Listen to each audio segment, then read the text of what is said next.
আলহামদুলিল্লাহ সালাতু ওয়াসসালামু আলা রাসূলিল্লাহ।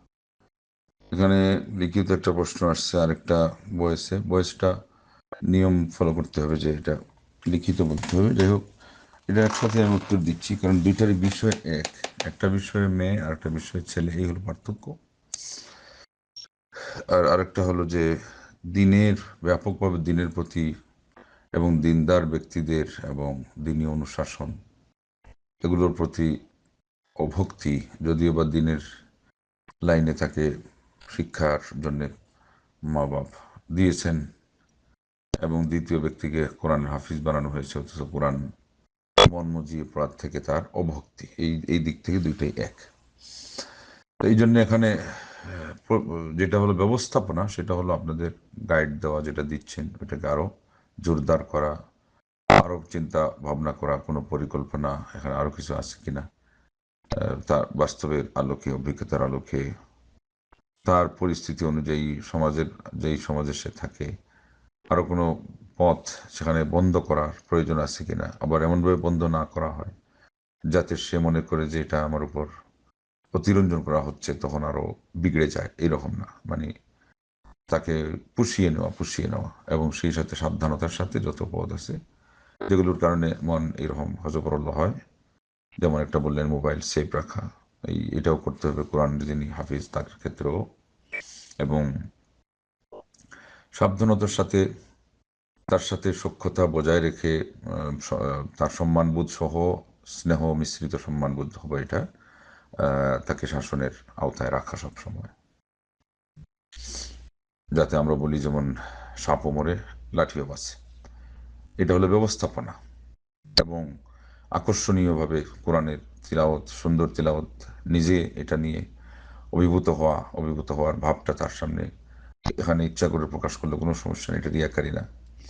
যে তার মধ্যে যাতে এটার প্রভাব সৃষ্টি হয়, যে কোরআন এইভাবে শুনতে হয়, নিজেকে যতটুকু আল্লাহ দিয়েছেন, বাপকে, তার সাথে আরো কেউ থাকলে এদের তিলাওয়াত সামনে নিয়ে আসা, এবং সবসময় দিনী পরিবেশ তৈরি করা, নিজের থেকে ইচ্ছা করে একটা হাদিস বলার পরিবেশ তৈরি করা, একটা আয়াত বলার পরিবেশ তৈরি করা, তাকে পড়তে দেওয়া, যে এই অনুবাদটা তুমি পড়ো, কারো আরবিটা দেখা, কারো বাংলাটা দেখা, যে এটা তোমার কেমন, তুমি কতটুকু আয়ত্ত করছো দেখি। কোনো সময় এটাও বলা যায়, দেখি আমি একটু শিখতে চাচ্ছি, আমার এই বিষয়টা আমি দেখছি যে আমি কাঁচা, অথবা ছোট ভাই বোন এদেরকে শেখানোর কথা বলে তাকে পড়তে দেওয়া, এইভাবে পরিবেশ তৈরি করা।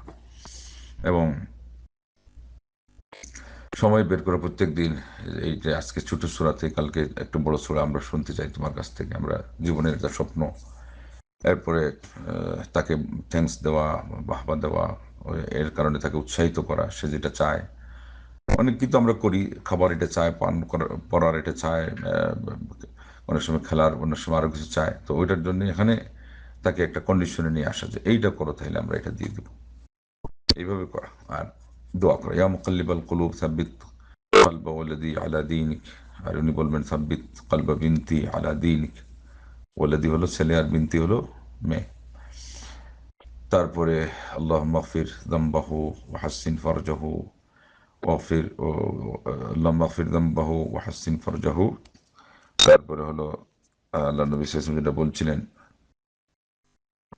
যে আল্লাহ তুমি তার গুনাহ মাফ করে দাও, তার গুপ্তাঙ্গকে তুমি হেফাজত করো, তাহির কালবাহু, এবং তার অন্তরকে তুমি পরিচ্ছন্ন করো। এই যে তাহির কালবা, এটা আগে আসবে। আল্লাহুম্মা তাহির কালবাহু ওয়া হাসসিন ফারজাহু ওয়াগফির যামবাহু। আল্লাহ তুমি তার অন্তরকে পরিচ্ছন্ন করো, পবিত্র করো, এবং তার গুনাহ খাতা তুমি মাফ করে দাও, এবং তুমি তার গুপ্তাঙ্গকে হেফাজত করো। এটা বললে এর সাথে সম্পৃক্ত সব এসে যাবে। আজকে সূত্র শুরু হয় কথা বলা, ফোনালাপ, আরো অন্য কিছু। এই জন্য এইটা বলে দিলে এর সাথে সম্পৃক্ত সব হয়ে যাবে। আল্লাহ বলছেন লা তাকরাবুজ জিনা, ধারে কাছে যাওয়া না, জিনার ধারে কাছে যাওয়ার প্রসঙ্গটাই সেভাবে আসছে। তাহলে ধারে কাছের বিষয়টাই হলো ওই চূড়ান্ততে যাওয়া। অতএব চূড়ান্ত দিয়ে দোয়া যখন করা হবে, তখন ধারে কাছে যাওয়াটাও আল্লাহর কাছে আয়ত্ত থেকে আশ্রয় চাওয়া হয়ে যাবে। দোয়ার মধ্যে এই দুইটা। আর নিজের ভাষায় সেজদাতেও বলা যায়, সব জায়গায় বলা যায়। এরকম অনেক হয়েছে, ছেলে অনেক কিছুতেই লিপ্ত ছিল, এটা একটা দুইটা না। মানে ঘর দূর হারাম হালাল বাসরিস ছাড়া, কোথায় কি হচ্ছে, কাকে নিয়ে ঘুরতেছে, কি ড্রিঙ্ক করছে, সব কিন্তু মাসের দেয় পড়ে তাহাজ্জুদের সময়, এটা একটা দুইটা না, অনেক দিন অনেক বছর হতে গেছে। এক সময় আল্লাহ রাব্বুল আলামিন এমনভাবে ফিরিয়ে নিয়ে আসছেন, ওই জায়গায় যে মদের আড্ডায় ছিল সেখান থেকে তার অন্তরে আঘাত করছে, সেও জানে না কিসের আঘাত। কিন্তু বাসায় এসে দেখছে মাসের দায় পড়ে ওই কথাই বলছে যে আল্লাহ মাহদি ওয়ালাদি, আল্লাহ আমার ছেলেকে তুমি হেদায়ত করো, আল্লাহ মাহদি ওয়ালাদি। তাহলে আর একটা শব্দ পেয়ে গেলেন, আল্লাহ মাহদি ওয়ালাদি, আল্লাহ তুমি আমার ছেলেকে হেদায়ত করো।